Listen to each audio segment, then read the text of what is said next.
राजस्थान नाम सुनते ही आंखों के सामने रेत के धोरे और चमकती धूप आ जाती है। लेकिन क्या आप जानते हैं, राजस्थान के दक्षिण पूर्व में एक ऐसा कोना भी है जहां अरावली की पहाड़ियां घने जंगलों से ढकी हैं, जहां चंबल की लहरें चट्टानों को चीरती हुई बहती हैं और जहां की हर दीवार पर इतिहास की एक नई इबारत लिखी है। स्वागत है आपका हमारी नई सीरीज हाड़ौती की हुंकार के पहले एपिसोड में।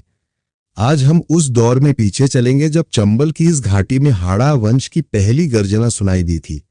चलिए जानते हैं कैसे पड़ा इस धरती का नाम हाड़ौती। कहानी शुरू होती है चौहानों की वीरता से। दिल्ली के सम्राट पृथ्वीराज चौहान के वंशज जो नाडोल और जालौर की गलियों से होते हुए इस पठारी क्षेत्र तक पहुंचे। इन्हें हाड़ा क्यों कहा गया, इसके पीछे कई लोक कथाएं प्रचलित हैं।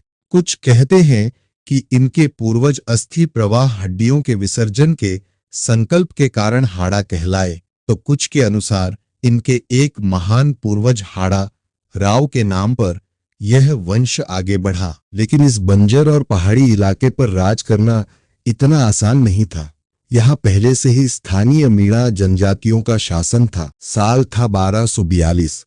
एक युवा और महत्वाकांक्षी योद्धा राव देवा अपनी सेना लेकर बूंदू घाटी में दाखिल हुए। उस समय यहाँ जेका मीणा का शासन था।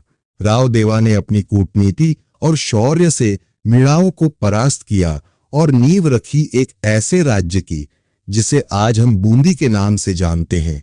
बूंदी, यह नाम बूंदू मीणा के नाम पर पड़ा।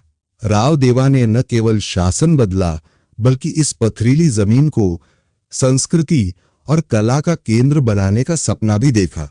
यही वह समय था जब हाड़ौती के स्वर्ण युग की पहली ईंट रखी गई थी। पहाड़ की ऊंची चोटी पर बना तारागढ़ किला दूर से देखने पर ऐसा लगता है जैसे कोई तारा जमीन पर उतर आया हो।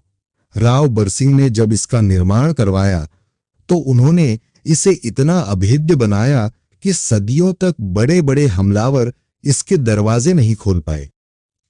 क्या आप जानते हैं, मशहूर लेखक रुडयार्ड किपलिंग जब यहां आए तो इसकी बनावट देखकर दंग रह गए। उन्होंने कहा था कि यह इंसानों ने नहीं बल्कि फरिश्तों और जिन्नों ने बनाया है।